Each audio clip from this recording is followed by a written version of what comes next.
Break के बाद स्वागत है आपका न्यूज इंडिया में। हम बात कर रहे हैं जो तीसरे लॉकडाउन में ग्रीन, रेड और ऑरेंज जोन में तमाम देश भर के जो राज्यों में जो जिले हैं उनको बांटा गया है। उन तमाम जोनों में कुछ बुनियादी छूट जरूर मिली है और ये कई ऐसी चीजें हैं जो इस लॉकडाउन में छूट मिलना जहां पर जरूरी भी था। लेकिन इनमें सबसे बड़ा सवाल आता है आबकारी विभाग का अतिरिक्त दबाव, और इसके पीछे कारण दिया जा रहा है राज्य में घटते राजस्व को, कि इस राजस्व को अगर बढ़ाना है तो हमें आबकारी विभाग की बात मानते हुए शराब की दुकानें खोलनी पड़ेगी।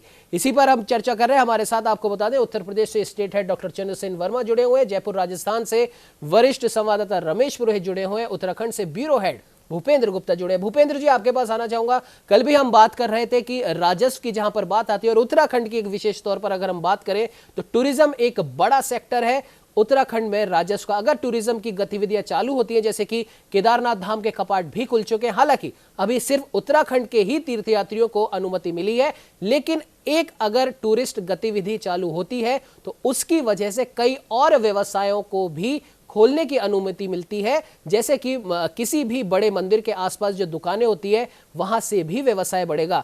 तो क्या जरूरी है इस तरह की दुकानें खोलने की?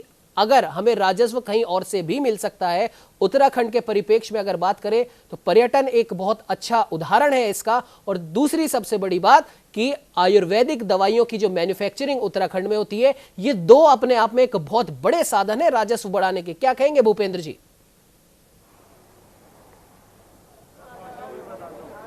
ये देखिए, निश्चित तौर पे आप सही कह रहे हैं कि उत्तराखंड का सबसे बड़ा जो राजस्व का जो सबसे अहम सेक्टर है वो यहाँ पे ये तो माइनिंग है, पर्यटन है, और उसके अलावा जो तीसरा है वो जो है लिकर इंडस्ट्री है।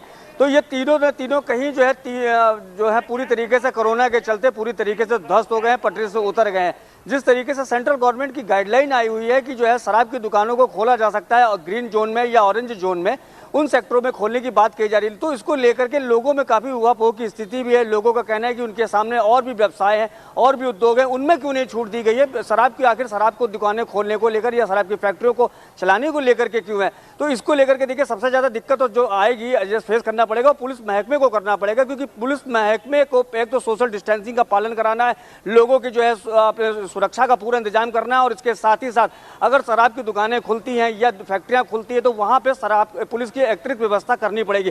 और इसी मुद्दे पे हमारे साथ जो है यहाँ हल्द्वानी शहर के कोतवाल संजय सिंह है, उन्हीं से सीधे जानते हैं कि अगर शराब की दुकानें या लिकर की दुकानें खुलती हैं तो ऐसी स्थिति में सर आप लोगों को किस तरीके से जो आपको लगता है कि आप तो अभी पहले सोशल डिस्टेंसिंग का अनुपालन करवा रहे हैं, आपकी जगह जगह ड्यूटी है, मैंने खुद देखा है कि आप 24 घंटे में से 18 जो है 19 घंटे खुद आपका, ऐसे में दुकानें खुलती है तो आप पे और दबाव नहीं आ गया पुलिस पे?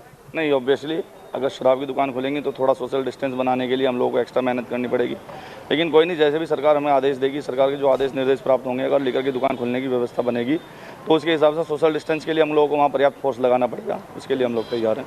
ये देखिए, आप मतलब आपने सदा जवाब दिया है कि कर्तव्य निष्ठा का पूरा पालन किया, जिस तरीके से वो लगे हुए हैं, ड्यूटी कर रहे हैं। अगर शराब की दुकानें खोलने के सरकारी फरमान भी आते हैं तो उसके बावजूद भी वो सोशल डिस्टेंसिंग का अनुपालन करें। लेकिन कोतवाल साहब, आपसे और यहाँ ये जानना चाहेंगे कि ठीक है, आप अपनी तरफ से कर्तव्य निष्ठा का पालन कर रहे हैं, लोगों को वहाँ पे सोशल डिस्टेंसिंग का करवाएंगे, लेकिन ऐसी स्थिति में जो भीड़ हमने देखी है, चाहे वो गुजरात हो, चाहे आगरा हो, चाहे तमाम शहरों पर जहाँ पे अगर ये सामने आए हैं मामले कि लोगों की दुकानें खुली कुछ देर के लिए, वहाँ पे भारी भीड़ टूट गई, सोशल डिस्टेंसिंग की जो है पूरी जो है धज्जियाँ उड़ा के रख दी गई। ऐसी स्थिति में आपको कहीं बल प्रयोग करना पड़ेगा, कहीं ना कहीं आपको अनुपालन कराना पड़ेगा। तो कैसे इतने बड़े मॉब को आप कैसे जो है संभाल पाएंगे, या आप पे दबाव होगा अतिरिक्त? देखिए, ये बात सही है कि अगर शराब की दुकान खुलेगी तो उसमें क्या व्यवस्था बनेगी, कितने लोग आएंगे, कैसे आएंगे, उनका एनालाइज कैसे किया जाएगा, उसके लिए हम लोग पर्याप्त फोर्स रखेंगे। अब वैसे तो हमारे यहाँ इतना ऐसा कुछ है नहीं, लेकिन अगर कुछ ज़्यादा लोग आएंगे तो उसके हिसाब से फोर्स रखेंगे, और अगर वहाँ पे उनको समझाने बुझाने से काम चल जाएगा तो ठीक है, नहीं तो फिर बल प्रयोग भी करना पड़ेगा। देखिए, ठीक आपने संजय जी, लेकिन सबसे बड़ी बात है, देखिए कुमाऊं जो है, हल्द्वानी जो है, कुमाऊं का प्रवेश द्वार है। 6 जिलों को यहाँ पे 50,000 से अधिक लोग अभी यहाँ पे आने वाले हैं। तो अभी यहाँ आज से शुरू हो जाएंगे, जो लगातार इनकी आवाजाही बढ़ेगी। अभी मेरी कल कप्तान साहब हम लोगों ने खुद मौके पर निरीक्षण किया था कि वो कहते जितना आपका जो फोर्स है वो सब का सब वहाँ उन्होंने तैनात कर दिया, CPU आपकी वहाँ तैनात कर दिया, एक्स्ट्रा फोर्स वहाँ पर लगा दिया गया। ऐसी स्थिति में अब आप लोगों के पास लिमिटेड रेगुलर पुलिस है, आपको शहर की भी व्यवस्था बनाए रखनी, सोशल डिस्टेंसिंग का अनुपालन भी कराना है, और उसके साथ ही साथ फिर आपको शराब की दुकानों पे जो बेकाबू भीड़ है, 40-42 दिन से जो आदमी परेशान है, वो आपके सामने आता है। तो ऐसी स्थिति में आपको लगता है कि कहीं बल प्रयोग जी करना भूपेंद्र पड़ जी, सकता है। एक सवाल और जो अभी हमारा आज की भी डेट है में यहाँ वर्जित पर, भी जिस है। प्रकार से नहीं, देखिए, संजय जी ये भी हमने बता सही रहे हैं कहा कि कि प्रयोग करना सरकार पड़ेगा, की लेकिन तरफ से हमारा जो प्रयास रहेगा निर्देश कि लोगों को प्राप्त होंगे समझाया उनका वो जाए, पूरा हमारे पालन पास करेंगे। उपलब्ध संसाधन है, अतिरिक्त उपलब्ध फोर्स फोर्स अगर है, लगानी उसके पड़ेगी तो हिसाब से वो हम भी आसानी से लगाएंगे, लगाएंगे और प्रयास फिर भी करेंगे अगर कि उनको व्यवस्थाएं आसानी से कंट्रोल बिगड़ेंगी किया तो बल का ये प्रयोग हमारा भी प्रयास अगर है। करना पड़े तो वो भी करेंगे। लेकिन इन सबके बीच एक जो सबसे बड़ी समस्या यहाँ पर आती है, अतिरिक्त बल का प्रयोग अगर करना पड़ेगा तो तमाम जो ऐसे संक्रमण हुए हैं, जो पहले भी जो दुकानें खुली हुई थी सब्जियों की, फलों की और जो जरूरी चीजें उनकी, वहां से भी संक्रमण आया है। और अगर ऐसी स्थिति में इन दुकानों पर अगर कोई संक्रमित व्यक्ति आता है जो कि इतने दिनों से अपने घर में बंद था, छुपा हुआ था, वो अगर आता है तो इससे जो हमारे कोरोना वॉरियर्स हैं उनके भी संक्रमण का खतरा है। और ये दुकानें खुलती हैं तो क्या पता फ्रस्ट्रेशन में कोई आदमी या कोई भी व्यक्ति जो अपने घर में इस समय शांति से बैठा है, अपने परिवार वालों के साथ बैठा है, घरेलू हिंसा के भी मामले बढ़ सकते हैं, सड़क दुर्घटनाओं के भी मामले बढ़ सकते हैं। तो उस केस में कानून व्यवस्था पर अतिरिक्त भार जो पड़ेगा, इन सब से वो कैसे निपटेंगे? बिल्कुल सही सवाल उमंग जी, आपने बिल्कुल सही सवाल ये यहाँ पे है कि आपसे जानना चाहेंगे कोतवाल साहब कि जिस तरीके से आपने कहा ठीक है आप जो है सामाजिक दूरी का अनुपालन करवा लेते हैं, लेकिन इस बात को जो है हम जानना चाह रहे थे कि अगर जैसे देखा आपने सब्जी की दुकानें हैं या और चीज़ें हैं, अगर वहाँ से संक्रमण फैलता है, आप अतिरिक्त बल का भी इस्तेमाल करते हैं, लेकिन शराब के नशे में जो लोग आदमी अगर घर के साथ अपने परिवार के साथ या लोगों के साथ हिंसा करता है तो वो आप पे तो दबाव होगा कहीं ना कहीं उसको लेकर के, क्योंकि वो नशे में 40 दिन से 42 दिन का अगर उसके अंदर के जो लोग एक अंदर का वो व्यक्ति बाहर निकलता है और ऐसी स्थिति में वो घरेलू हिंसक भी हो सकता है, सामाजिक तौर पे भी हिंसक हो सकता है, तो उसको तो आप कैसे फिर काबू में पाएंगे? क्योंकि आपके पास फोर्स भी रेगुलर है। आप ये चीज़ें निश्चित तौर पे आने वाले दिनों में आपको उसको फेस करना पड़ेगा अगर दुकानें खुलती हैं तो। नहीं, अगर शराब की दुकान खुलेगी तो जो आपने चीज़ें कही हैं ये तो होने की संभावना रहती है, लेकिन फिर भी हम लोगों के पास मेरा इतना ही कहना है कि जो हमारे पास उपलब्ध संसाधन है, उपलब्ध फोर्स है, उसके हिसाब से जैसे हम पहले से करते आए थे इस लोग भी इस तरफ भी हमारा ध्यान रखा जाएगा और कोशिश करेंगे कि अधिक से अधिक लोग इसका पालन करें। और अगर घरेलू हिंसा के या इस तरह के कोई क्राइम के कोई मामले आते हैं तो उनमें यथोचित कार्रवाई की जाएगी। नहीं, अगर वहाँ से शराब की गाड़ियाँ आती है तो संक्रमण आपने देखा होगा फैलने लाने ले जाने का भी होता है। जैसे आपने देखा फलों की सब्जियों की जो गाड़ियाँ आ रही हैं उनको एकदम पूरी तरीके से वहाँ रोक दिया गया। ऐसे में शराब के जो टैंकर आते हैं या जो शराब के जो वाहन आते हैं उतारते हैं गोदाम में, तो उनसे भी तो कहीं ना कहीं संक्रमण फैलने का खतरा बनता है। देखिए, इसमें जो सरकार की गाइडलाइन है या जो स्वास्थ्य विभाग की टीम है, अगर कोई इस तरह के जैसे बाहर से कोई आता है तो उसका हम सबसे पहले उसका स्वास्थ्य परीक्षण कराते हैं, स्वास्थ्य की टीम आती है तो उस चीज़ का पूरा पालन किया जाएगा। अगर शराब की गाड़ी आएगी या टैंकर बाहर से आएंगे तो उसमें जो ड्राइवर्स या कंडक्टर्स या जो बाकी लेबर लगेगी उसके लिए स्वास्थ्य विभाग की टीम मौजूद है, वो अपना काम करेगी, हम लोग अपना काम करेंगे। तो उमंग जी देखिए, साफ कहना है कोतवाल साहब का कि यहाँ पे हम जो है ठीक है सोशल डिस्टेंसिंग अनुपालन भी कराएंगे और जो तमाम संक्रमण फैलने के जो जो उपाय गाइडलाइंस जो है स्वास्थ्य विभाग की तरफ से हो या आबकारी विभाग की तरफ से हो उसका भी अनुपालन करेंगे। और रही जहाँ तक घरेलू हिंसा की, तो उसको लेकर के जो हमारे पास फोर्स में जो नियम कायदे कानून है हम उनका पूरा इस्तेमाल करेंगे। लेकिन एक यहाँ सवाल दूसरा और यहाँ पे बड़ा उमंग जी एक आ रहा है कि अगर शराब की दुकानें खुल सकती हैं, अगर इसके अलावा और बिजनेस खुल सकते हैं तो क्यों नहीं और जो छोटे लघु कुटीर जैसे स्वीट हाउस की दुकानें हैं, कॉन्फेक्शनरी की दुकानें हैं या उनकी जो है वो उनके लिए लोग बड़ा परेशान है। वो कल से जो है बेकरी के हैं, वो सारे कारोबार जो है जो तमाम जो है ऐसे उद्योग है जिनसे लोग सीधे जुड़े हुए थे, तमाम लोगों का जो है रोजगार भी चलता था। तो ऐसे हमारे साथ कई दुकानदार भी हैं, उनसे भी जानने का प्रयास करते हैं। आपसे जानना चाहेंगे कि आप यहाँ पे एक व्यवसाय करते हैं बेकरी का और स्वीट हाउस का, तो वो किस तरीके से आप जो शराब की दुकानें खुल रही हैं, लेकिन आप लोगों को क्या मांग करते हैं सरकार से? हम तो यही मांग करते हैं कि सरकार हमारी तरफ ध्यान दे, जितने भी मिठाई विक्रेता हैं और जो बेकरी शॉप्स है कंबाइंड है, भले ही बाहर से बाहर मिठाई वितरित की जाए या जो भी आपके सोशल डिस्टेंसिंग का है पालन किया जाए, और बल्कि अलग से आदमी रख करके उसको बाहरी बाहर डिस्ट्रीब्यूट किया जाए। तो उसके लिए हमारी सरकार से यही मांग है कि हम लोगों का भी ध्यान रखा है जितने भी, और ये उद्योग ऐसा है कि छोटे बड़े सभी लोग इसमें अफेक्टेड हो रहे हैं और मीडियम क्लास जो ज़्यादा अफेक्टेड हो रहा है। कई चीज़ें हमारी ख़राब हो रही हैं, फेंकनी पड़ रही है, कई रॉ मटेरियल ऐसा है जिसको हम देख नहीं सकते। दुकान खोलते हैं तो उसमें फिर प्रशासन का इन्वॉल्वेशन होता है, बाकायदा हेल्थ विभाग की टीम के साथ भी सपोर्ट है और प्रशासन के साथ भी सपोर्ट करेंगे, जो नॉर्म्स है इसको फॉलो करेंगे। सिर्फ हमारी यही प्रार्थना है, रिक्वेस्ट है कि ना प्रदेश सरकार सुन रही है ना ही भारत सरकार सुन रही है। ठीक है कि मिठाई शॉप जिनकी कंबाइंड्स है, जिनके बैठने का स्थान नहीं है, उनको कम से कम तो खोला जाए और लेबर उनकी फंसी हुई है वहाँ पर, कितने दिन ऐसे चलता रहेगा, ये है। और उसके लिए भी कभी कोई गाइडलाइन जो भी है उसका फॉलो करेंगे, नहीं करते हैं तो उसमें उचित कार्रवाई की व्यवस्था की जाए।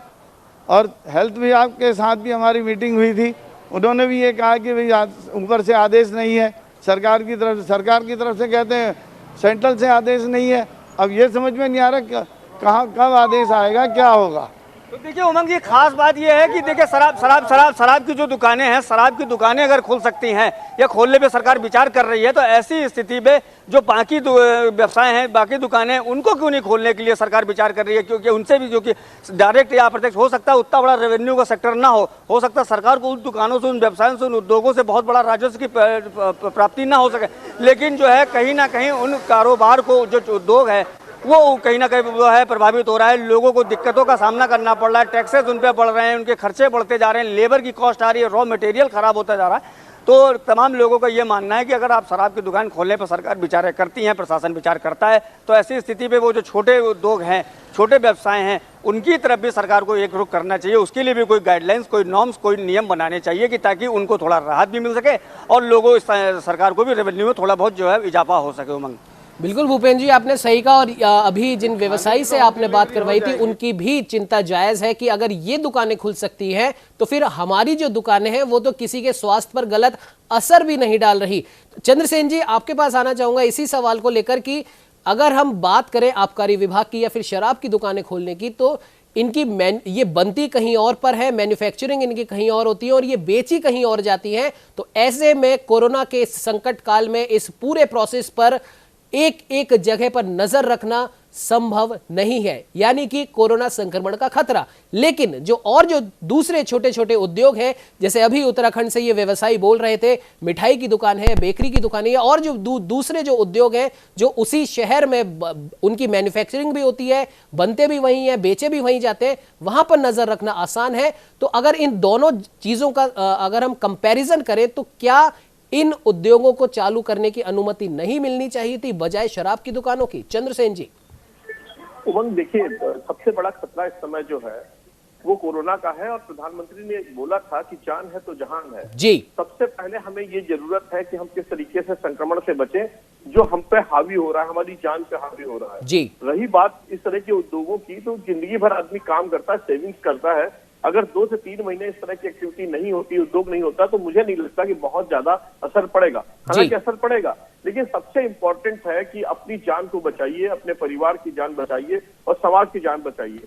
जैसे कि अभी बात आबकारी विभाग की हो रही थी, तो हालांकि योगी सरकार ने कुछ समय पहले शराब और बियर के उत्पादन की अनुमति दी थी, सिर्फ उत्पादन की। और आपको बता दूं उमंग की उत्तर प्रदेश सरकार ने 2020-21 में जो आबकारी नीति घोषित की थी, उसके दौरान देशी शराब की दुकानों की जो बेसिक लाइसेंस थी उस पर 10% बढ़ा दिया, अंग्रेजी शराब की दुकान पे 20% बढ़ा दिया और बियर की दुकान की जो लाइसेंस मिलती है उस पर 15% बढ़ोतरी की बात कर दी थी। तो ये सारी चीजें अपनी जगह पे सही थी, लेकिन जो संकट है वो सबसे बड़ा है जी। और आप देखिए जैसे ग्रीन जोन की बात कर रहे हैं, उसमें आपने कहा कि शराब की दुकानों पर और पान की दुकानों पर एक दूसरे से 6 फीट की दूरी हो और 5 से अधिक व्यक्ति ना इकट्ठे हो, मॉडल शॉप ना खुले, जो सिंगल दुकान है वो खुले। तो आप उमंग एक बात को ध्यान से अगर देखा जाए, जो सोशल मीडिया पे जो लोग शराब का सेवन करते हैं उनकी आप बेचैनी देखिए, उनकी सबसे बड़ी समस्या देखिए, उनकी सबसे बड़ी चिंता देखिए कि शराब की दुकानें आप कब खुलेंगी, शराब की दुकानें कब खुलेंगी। तो आपको क्या लगता है कि जब इस तरह से दुकानें शराब की खुलेंगी तो आपको लगता है कि किसी तरीके की सोशल डिस्टेंसिंग या किसी तरीके का पालन हो पाएगा? बिल्कुल भी नहीं हो पाएगा और ये अपने आप में जान जोखिम में डालने के बराबर होगा। हालांकि उत्तर प्रदेश में अभी इस तरह की इस बात की घोषणा नहीं हुई है क्योंकि कब शराब की दुकानें खुलेंगी। हाँ, आज की मीटिंग में मुख्यमंत्री ये बात कर सकते हैं कि कब दुकानें खुलनी है, लेकिन अगर शराब की दुकानें खुलती हैं तो उसके सोशल डिस्टेंसिंग का वो फॉलो नहीं कर पाएंगे और जो पुलिस हमारी चौराहों पे खड़ी है वो नियंत्रित नहीं कर पाएगी। एक्स्ट्रा फोर्स कहाँ से लाएंगे? अभी पुलिस की जगह आप देखिए कैडेट्स लगे हुए हैं, स्वयंसेवी संगठन के लोग पुलिस के साथ में खड़े हुए हैं। जब ये शराब की दुकानें खुलेंगी तो एक्स्ट्रा फोर्स कहाँ से आएगी? और जैसा कि मैंने आपसे बताया कि शराब पीने के बाद में आदमी घर में है, पिछले 50 दिन से ऊपर हो गया है, ये अभी 15 दिन और रहना है।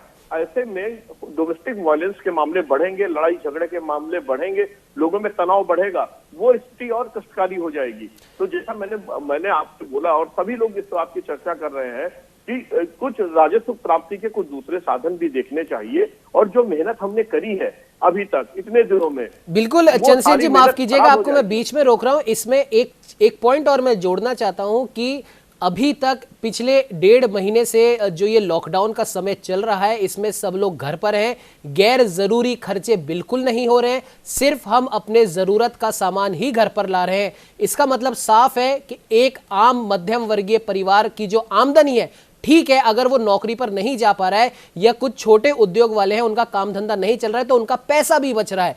अगर ये शराब की दुकानें खुलती हैं, क्योंकि जो इनकी जो दरें हैं आबकारी विभाग में सरकारों के कहने पर वो दरें भी बढ़ाई गई हैं, जैसा कि अभी आपने भी बताया, राजस्थान में भी हुआ है, उत्तराखंड में भी हुआ है, तो अब एक मोटा पैसा यहां पर इन्वेस्ट कर दिया जाएगा, तो बाद में इन पैसों को लेकर भी घर का माहौल खराब होने का पूरा अंदेशा है। चंद्रसेन जी। बिल्कुल उमंग, बिल्कुल आप सही कह रहे हैं। अभी जो स्थिति है, हम सिर्फ बेसिक चीजों पे, खाने पीने की चीजों पे जा रहे हैं। अभी हम नीड पर जी रहे हैं, नीड तो हमारी बेसिक नीड्स पे जी रहे हैं, हम अपनी वांट पे नहीं जा रहे हैं। वांट हमारी शराब हो सकती है, हमारी बेसिक नीड नहीं हो सकती है। आदमी घरों से निकलेगा, देखिए कमाई के संसाधन खत्म हो रहे हैं, लोगों के पास जो सेविंग्स हैं वो बेसिक नीड पे जानी चाहिए। अगर शराब की दुकानें खुलती हैं और ये पैसा वहां पर जाता है तो गृह कलह और टेंशन की बहुत बड़ी शुरुआत होगी, क्योंकि जो हाउसवाइफ्स हैं उन्होंने कुछ छोटी सी रकम बचा के रखी हुई है कि संकट का समय है।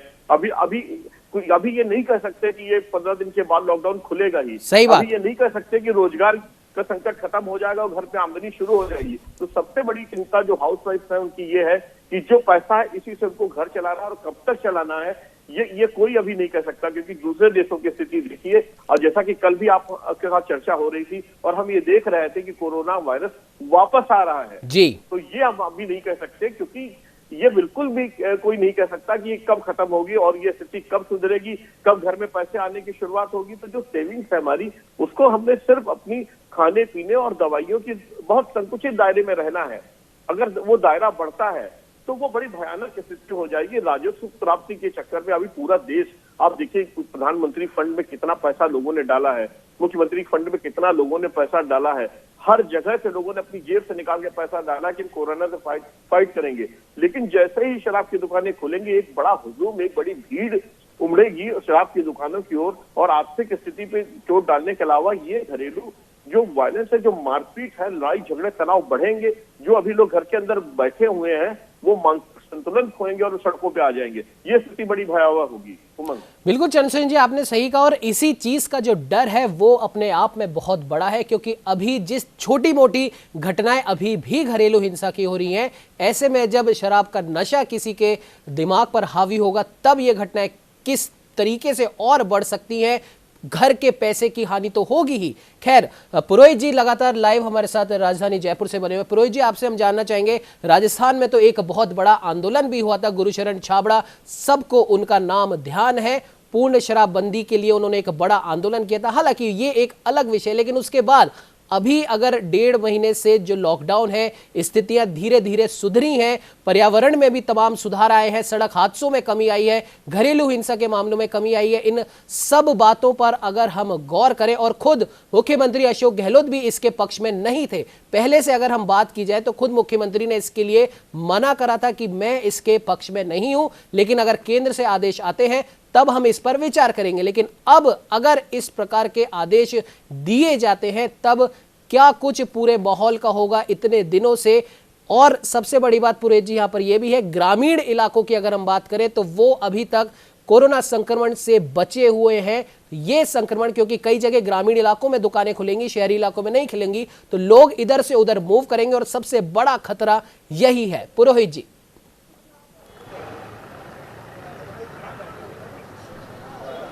नशा शराब में होता तो नाचती बोतल, ये अब कहानी किसी और शब्दों के माध्यम से हम नहीं जाते हैं, लेकिन जब ये दुकानें खुलेंगी और वास्तव में अगर बोतल नाचने लग गई तो क्या हश्र होगा, यह सोचने मात्र से ही जो है एक अलग तस्वीर उभर के सामने आती है।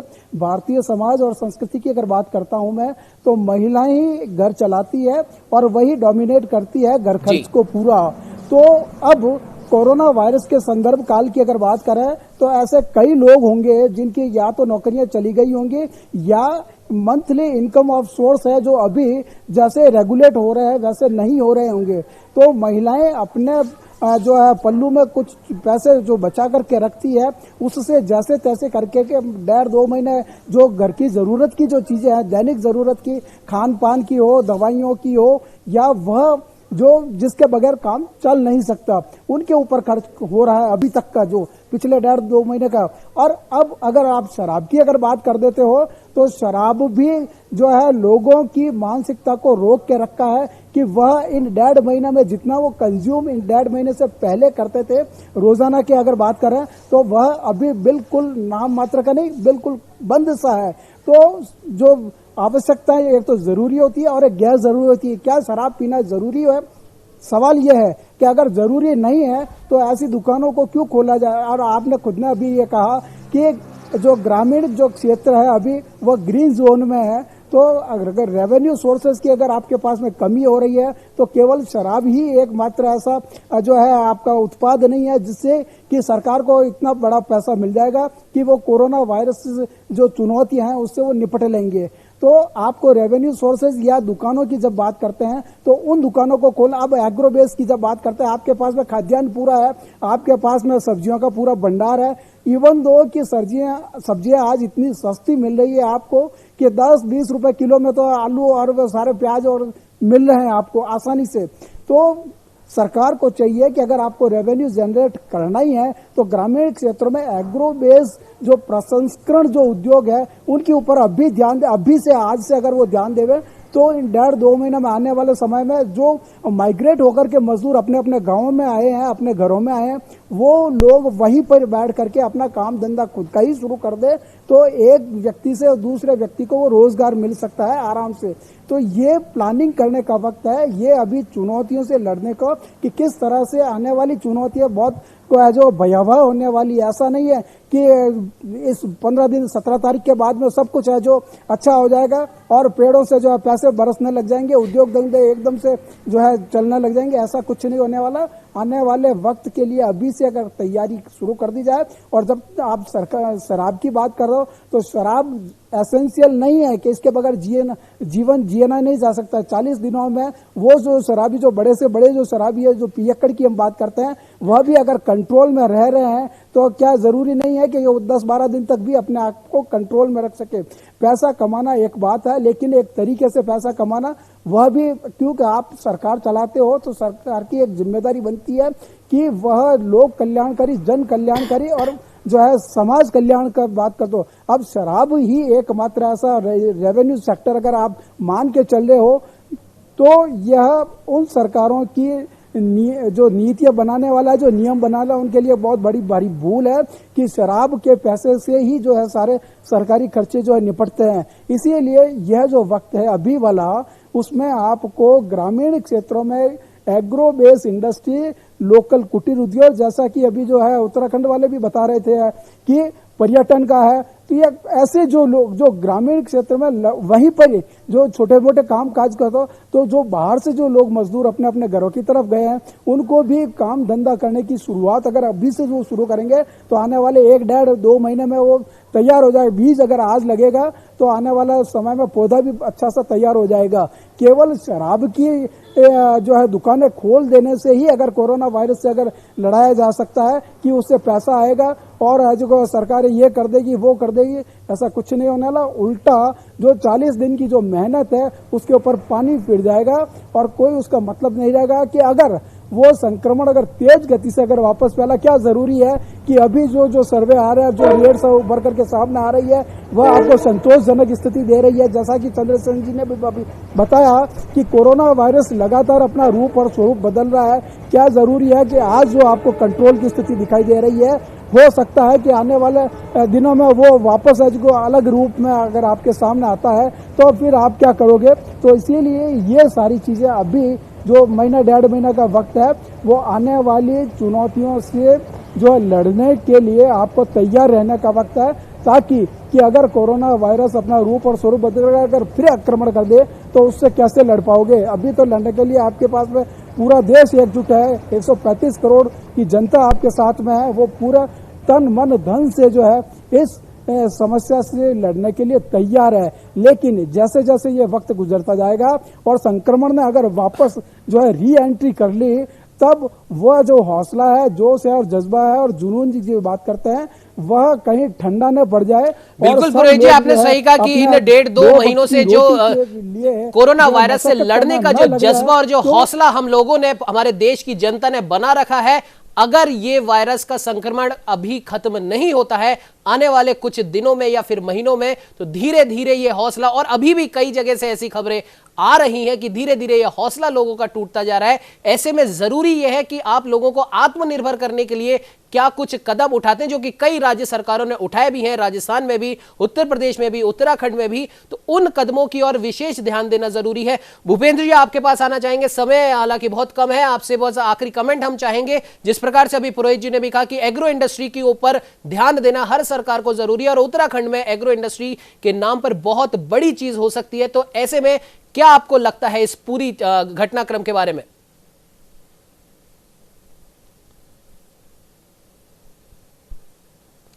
लगता है भूपेंद्र जी से हमारा संपर्क नहीं हो पा रहा है किसी तकनीकी खामी की वजह से। तो आपको बता दें कि जिस प्रकार से जो एडवाइजरी जो जारी हो रही है कल से, यानी कि तीसरे लॉकडाउन में जो जरूरी छूट जो दी गई है, अब उनमें ध्यान देने वाली बात यह है कि किन चीजों पर वाकई में छूट मिलनी चाहिए थी और किन में नहीं। खैर, आप सभी का हमारे साथ इस डिबेट में जुड़ने के लिए बहुत बहुत धन्यवाद।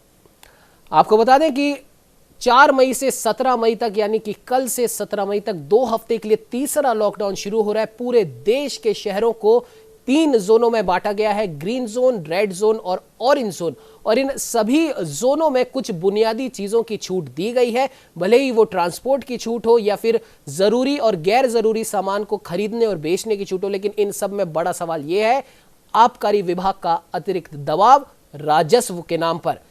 क्या ऐसा जरूरी है कि शराब की दुकानें खोली जाए? क्योंकि अगर ये दुकानें खुलती हैं तो कितना सोशल डिस्टेंसिंग की पालना इन दुकानों पर हो पाएगी, और क्या संक्रमण का खतरा इन दुकानों के खुलने की वजह से और नहीं बढ़ जाएगा? क्या अभी तक आपका घर जो इस संक्रमण से अभी तक मुक्त है, 1.5 महीने से जो मेहनत आप लोगों ने करी है, उस मेहनत का क्या होगा? सोचिए आप भी। इस चर्चा में फिलहाल इतना ही। आप बने रहिए हमारे साथ और देखते रहिए न्यूज़ इंडिया।